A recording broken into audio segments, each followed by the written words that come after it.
In this video, I will show you what's new in Premiere Pro version 15.2, which was released in May 2021. Coming up. Hi everyone, I'm Harshvardhan. Welcome to harshvardhanart.com. Adobe had just released the latest version of Premiere Pro 15.2 and has added some of the important features. So let's find out what are those. And before we go any further, please hit the like button and let me introduce you to my best seamless transition pack for Premiere Pro, and it works with Premiere Pro version 2018 and above. These are drag and drop seamless transition pack which are very easy to apply, and these transitions pack has more than 200 plus transitions and elements, and more are being added every week.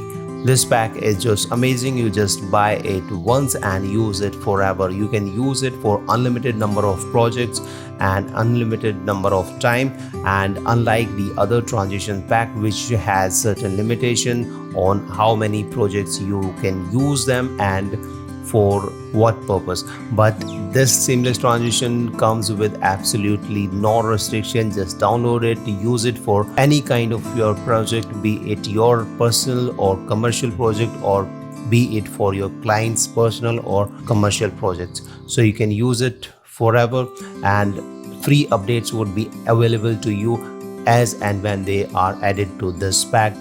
This pack is at 70% off right now, so go ahead, download this pack and use it and take your videos to the next level. So without further ado, let's get started. We'll particularly talk about the important feature which has been added to the Premiere Pro version 15.2. And the first one, which is most important and I'm really excited about, is in the text tool. And now with the text tool you have the ability to add the gradient colors. So if suppose I have a text like something like this one, and let me just quickly change it to something like this. Alright, so now you have the option to add the gradient colors to this, and for that purpose you need to go to the Essential Graphics panel, select this and then go to the edit option, select the text, and when you come on the bottom in the appearance you will see this fill option. Just click on this and that would open up this color picker dialog box, and now there is a new option which has been added to this, and that is when you click on this arrow you will see the linear gradient and the radial gradient. So linear gradient is basically from left to right or right to left or up to down. Alright, so from here you can pick the color. Just click on the slider. So this is for the color number 1, so you can click on this and choose any color from here, and let's click from this second slider you can control the opacity. So at this moment it's 100%, and if you drag it to the left side that's going to reduce the opacity and that's going to make it transparent, you can see. So let's bring it back to 100%, and now select the second color. So if you click on the second slider and you can pick any of the color. So let me see the text so that I can change the proper color. So let's pick a color which looks good with the red color or this orange color. So maybe something green, it looks just fine. And then you have again the opacity controller slider which is on the top of this color as well, and you can control the opacity so you can make it transparent or not. So let's bring it back to 100%. You can choose the location, so where you want this color to be, and you can even change the angle from here.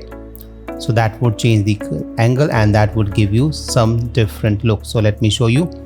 So if I change this angle, you can see the color starts to change its position and angle, and that would give you a different result. So let's now find out about the radial gradient. So this is the radial gradient. Radial gradient is basically from center to the outside of the frame.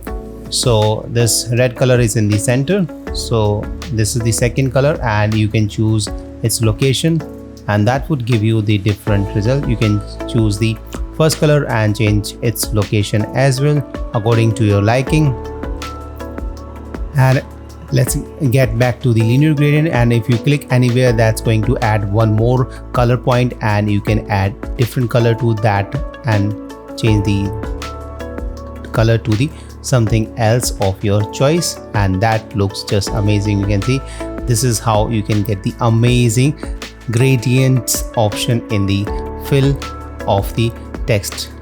So this is a very amazing and very good feature.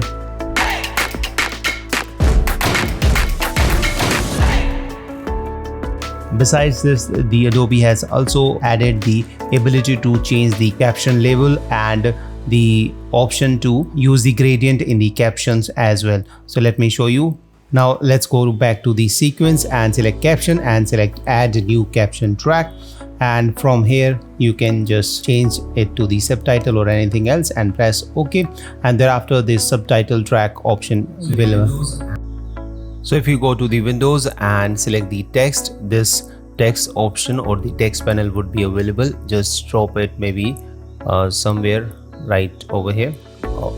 Let me drag it once again, and over here let me just resize it so that you can see it clearly. So over here, when you click on the plus icon to add a new segment for the caption and type something like let's learn something new today, and this new caption track would be available right over here. And if you go back to the Essential Graphics panel, in the edit option again you have the ability to just customize it like font, etc., and then you have the option to just, let's say, increase its size to something like this so that you can see it clearly. And again we have the fill option of the gradient option in this, so you can choose the linear gradient from this, and again you can change this color to something like this, first color to let's say this one, and the second color, let's say okay this one, and let's the second color to be something like okay maybe over here, and let's drag it little up and press OK.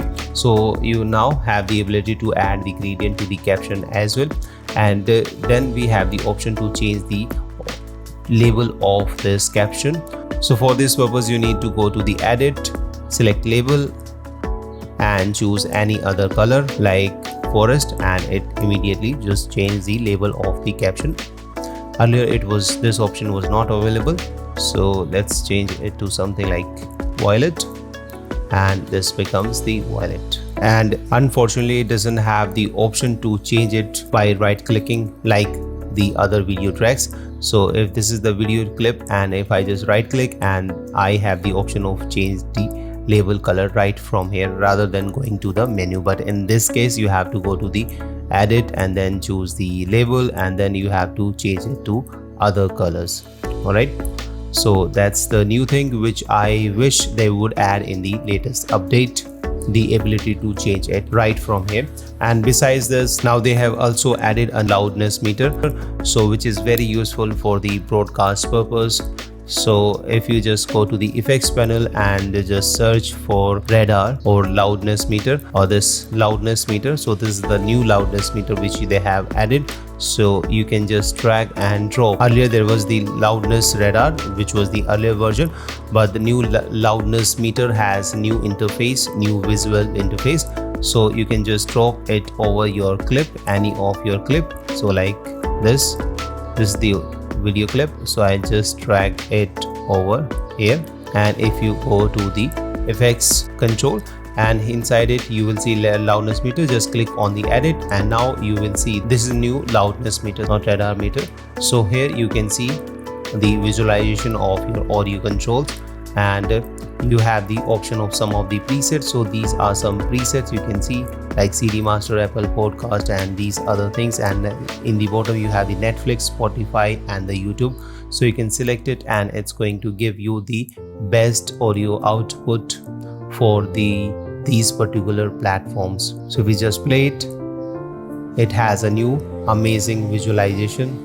And in the settings you can change the settings right from here as well. So the target loudness is -14 for the YouTube according to this preset, and you can add this loudness meter right from the audio track mixer itself.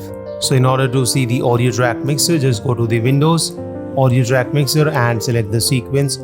And over here in this top you have this triangle or this arrow. Just click on this. That would open up the effects rack, and you can click on any of these racks, and inside the special you have the loudness meter. Just click on the loudness meter and just double click it to edit it, and that would open up this panel again.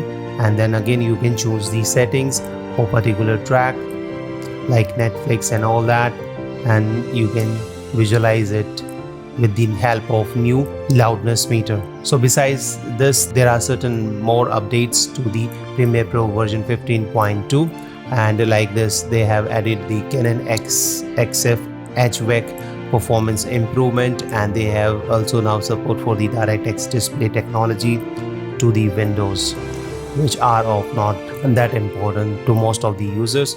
And once again, let me remind you that there is a 70% off sale is going on my best seamless transition pack, which has more than 200 plus seamless transitions and elements, and more are being added every week. So you can download this at 70% off right now. The discounted link is in the description section below. So thank you so much. I hope you found this video useful. If you did, hit the like button. If you have any question or if you want to say something, leave that in the comment section below. And if you are not subscribed to this channel, please consider subscribing for more amazing tips, tricks and tutorials.